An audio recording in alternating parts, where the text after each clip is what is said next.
Hi friends, నేను మీ creative జిల్లాని. ఈ వీడియోలో మనం చూడండి బిగ్ గ్యాస్ స్టవ్ అంటే మన ఫంక్షన్లో ఏదైనా మనకు పెళ్ళిళ్ళలో కానీ ఎక్కడైనా మనం పెద్ద గ్యాస్ స్టవ్ పొయ్యి వాడుతుంటాం కదా, మన ఇంట్లో పెట్టుకుంటాం రెగ్యులర్గా.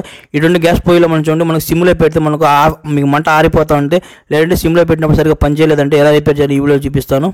ఫస్ట్ మనం చెక్ చేసి చూపిస్తాను చూడండి. ఫస్ట్ మనం గ్యాస్ స్టవ్ వెలిగించాము చూడండి. ఇక్కడ వెలిగించిన తర్వాత మంట మనకు వెలిగింది కదా. ఇక్కడ చూడండి మనకు మంట మనం పెంచితే బాగానే పెరుగుతుంది, బాగానే ఉంది అంతా. మనం తగ్గిస్తాం కదా, మనం మంట తగ్గించేటప్పుడు తగ్గడం లేదు, పొయ్యి ఆరిపోతుంది. ఈ విధంగా అంటే మనం సిమ్లో పెడితే మనకు పూర్తిగా ఆఫ్ అయిపోతుంది. ఈ విధంగా మనకు ప్రాబ్లం వస్తూ ఉంటుంది. ఇది ఒక్కోసారి మనం టైట్గా అయిపోతుంది. దీన్ని మనం ఈజీగా రిపేర్ చేయొచ్చు. చూడండి మనం సిమ్లో పెడితే మళ్ళీ ఆఫ్ అయిపోయింది. ఈ విధంగా ఇప్పుడు మనం ఏం చేస్తామంటే, మీరు దాన్ని రిపేర్ చేయడానికి చూడండి కటింగ్ బోర్డు ఏదైనా స్పానర్ తీసుకోండి. ఈ విధంగా మంకీ స్పానర్ ఏదైనా సరే. ఆ తర్వాత మీరు ఆయిల్ బాటిల్ ఏదైనా తీసుకోండి, ఏదైనా గ్రీజ్ ఉంటే గ్రీజ్ తీసుకోండి. ఫస్ట్ మనం ఏం చేయాలంటే చూడండి, మన గ్యాస్ స్టవ్ రెగ్యులేటర్ సిలిండర్ ఉంటుంది కదా, సిలిండర్ రెగ్యులేటర్ ఆఫ్ చేసుకోవాలి సేఫ్టీ కోసం. ఆ తర్వాత మనం రిపేర్ చేయాలా. ఇప్పుడు మనం రిపేర్ చేయాలంటే చూడండి, మన ఇక్కడ క్యాప్ ఉంటుంది, నట్టు ఉంటుంది, ఆ నట్టు ఓపెన్ చేయాలా. ఈ రెడ్ మనం ఆన్ చేస్తాం కదా, అది ఇక్కడ ఏమవుతుందంటే ఇక్కడ లోపల డస్ట్ మనం ఏదైనా ఉంటుంది, లేదంటే సరిగ్గా మనకు టైట్ అయిపోయి ఉంటుంది. ఈ విధంగా దీన్ని ఓపెన్ చేసాక చూడండి, రించ్ ఏదైనా స్పాంటర్ పెట్టి ఈ విధంగా ఓపెన్ చేసుకుని నట్టు ఉంటుంది. ఈ విధంగా ఆ నట్టు ఓపెన్ చేసిన తర్వాత దాని లోపల మనకు ఒక సిస్టమ్ ఉంటుంది. దాన్ని ఓపెన్ చేయాలంటే చూడండి, దీన్ని లెఫ్ట్కి డై తిప్పండి. ఈ విధంగా తిప్పితే లోపల ఇంకో డై ఉంటుంది. ఆ విధంగా ఆ లోపల డై కూడా మనకు ఈజీగా ఓపెన్ అవుతుంది. ఈ విధంగా తిప్పండి, చూసారా ఓపెన్ అవుతుంది, తిరుగుతుంది. ఈ విధంగా తిప్పుతామంటే మనకు లూజ్ అయిపోద్ది. చాలా ఈజీగా మన లోపల డై కూడా ఓపెన్ అయిపోయి లాగితే చూడండి వాషర్తో పాటు మనకు చిన్న సెటప్ వస్తుంది. ఈ విధంగా చూసారు కదా మెయిన్ సెటప్. దీంట్లోంచి మనకు మంట పెంచవచ్చు, తగ్గించవచ్చు. ఇది ఇక్కడ డస్ట్ ఏదైనా ఇరుక్కు ఉంటే మన దీనివల్ల మనం చూడండి సరిగ్గా మనకు ఎలకపోవడం, ఆఫ్ అయిపోవడం ఇది జరుగుతుంటాయి. ఒక్కోసారి మన గ్యాస్ లీకేజ్ వచ్చినా కూడా ఇక్కడ నుంచి వస్తుంది. వాషర్ చెక్ చేసుకుంటా. ఇప్పుడు ఏం చేస్తామంటే డస్ట్ ఏదైనా ఉందేమో చెక్ చేసుకోండి, లోపల ఏదైనా చెక్ చేయండి. ఆ డస్ట్ ఏదైనా ఉంటుంది ఒకసారి. ఏదైనా క్లాత్ తీసుకోండి, మంచి క్లాత్ తీసుకోండి, మంచిగా తుడచండి. ఈ విధంగా పైన డస్ట్ అంతా బాగా క్లీన్ చేసేయండి. ఒకసారి చిన్న మన డస్ట్ ఉంటాయి, చిన్న చిన్న పార్టికల్స్, అవన్నీ అడ్డం పడుతూ ఉంటాయి.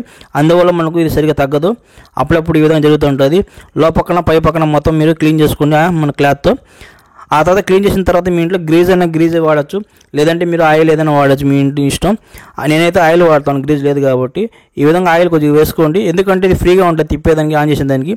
చాలా వరకు టైట్గా ఉంటుంది ఒకసారి. అలా లేకుండా మనం ఈ విధంగా ఆయిల్ వేసి ఫ్రీ చేస్తున్నాం. ఈ విధంగా చేస్తే ఎటువంటి ప్రాబ్లం ఉండదు, ఓకేనా. ఎందుకంటే మనకు నట్టుగా పూస్తున్నాం కాబట్టి ఎటువంటి ప్రాబ్లం ఉండదు. ఈ విధంగా పెట్టి ఫస్ట్ మనం నట్టు కరెక్ట్గా టైట్ చేయండి. ఫస్ట్ రైట్ సైడ్ తిప్పండి, రైట్ సైడ్కి. ఈ విధంగా టైట్ చేస్తే ఫస్ట్ లోపల నట్టు డై మనకు టైట్ అవుతుంది. లోపల డై మనం టైట్ అయింది అనుకోండి, ఈజీగా టైట్ అయిపోయింది. ఇప్పుడు మనం ఏం చేస్తామంటే వాషర్ని మనం ప్రెస్ చేయాలి. ఈ విధంగా ఆ వాషర్ని ప్రెస్ చేస్తే లోపల మనకు కూర్చుంటుంది. ఆ తర్వాత పైన నట్టు ఉంటుంది, సేఫ్టీ నట్టు. ఈ నట్టుని బిగిస్తే మనకు గ్యాస్ లీకేజ్ రాకుండా ఫుల్ టైట్గా సెట్ అవుతుంది. ఇంతేనండి, చాలా ఈజీగా ఇదే రిపేరు. ఇలా చేస్తే మీరు సిమ్లో పెట్టిన మంట తగ్గించినా మనకు ఆఫ్ అవుతుంది, పోయి మనకు పనిచేస్తుంది. మంట మనకు ఫుల్గానే వస్తూ ఉంటుంది. దీంట్లో ప్రాబ్లం వచ్చేది మెయిన్ మనకు తగ్గిస్తామంట ఆఫ్ అయిపోవడం పోయి. ఇప్పుడు చూడండి రిపేర్ అయిపోయింది. ఇప్పుడు మనం ఏం చేస్తామంటే మీకు చెక్ చేసి చూపిస్తాను. సిలిండర్ ఆన్ చేసుకోండి ఫస్ట్, రెగ్యులేటర్ ఆన్ చేసిన తర్వాత ఇప్పుడు మనం పొయ్యిలకి చెక్ చేసి చూపిస్తాను మీకు. ఫస్ట్ మీరు గ్యాస్ సిలిండర్ మీరు ఆన్ చేసిన తర్వాత చెక్ చేసుకోండి గ్యాస్ లీకేజ్ ఉందేమో. గ్యాస్ లీకేజ్ ఏం లేదు మనకు పర్ఫెక్ట్గా. ఒకవేళ ఉంటే మన నట్టు మళ్ళీ ఓపెన్ చేసి మళ్ళీ బిగించండి. అందువల్ల సేఫ్టీ చూసుకోండి ముందు, ఎటువంటి ప్రాబ్లం ఉండకూడదు, ఓకేనా. ఒక పొయ్యి ఆన్ చేసిందాం, మనకు ఫుల్గా వెలుగుతుంది పొయ్యి చూడండి. ఇప్పుడు మనం మంట తగ్గిస్తాం చూడండి, సిమ్లో పెడుతున్నాం అంటే మంట తగ్గిస్తున్నాం. తగ్గిస్తే పొయ్యి ఆరిపోతుంది కదా. ఇప్పుడు ఆఫ్ అవ్వలేదు, చూసారా బ్లూగా కనిపిస్తుంది మంట మనకు. ఈ విధంగా మనకు ఫస్ట్లో ఆఫ్ అవుతుంది, ఇప్పుడు ఆఫ్ అవ్వడం లేదు. మీరు ఎంత మంట తగ్గించినా కూడా తగ్గుతుందండి, ఆఫ్ అవ్వదు పొయ్యి. చూడండి ఇక్కడ మనకు వెలుగుతూనే ఉంది, మీకు కనపడడం లేదు. దగ్గర చూపిస్తాను, లైట్గా వెలుగుతుంది, సైడ్లో కనిపిస్తుందా. ఈ విధంగా మనకు ఎంత సిమ్లో పెట్టి ఎంత తగ్గించినా మనం ఆఫ్ అవ్వదు. ఫస్ట్లో అయితే మనకు పోయి ఆఫ్ అయిపోతుంది. ఈ విధంగా చూసి రిపేర్ చేసుకోండి, చాలా ఈజీ అండి, చాలా సింపుల్ రిపేర్ చేసుకోవచ్చు. చూసారు కదా friend, gas stove repair channel చేసి చెక్ చేసుకున్న ఛానల్ ఉంటుంది. నా వీడియో నచ్చితే నా ఛానల్ సబ్స్క్రైబ్ చేయండి, షేర్ చేయండి, లైక్ చేయండి, కామెంట్ చేయండి. చూస్తున్నాండి ఇలాంటి క్రియేటర్స్ ఇంకోసారి కలుసుకుందాం. అందరూ బై.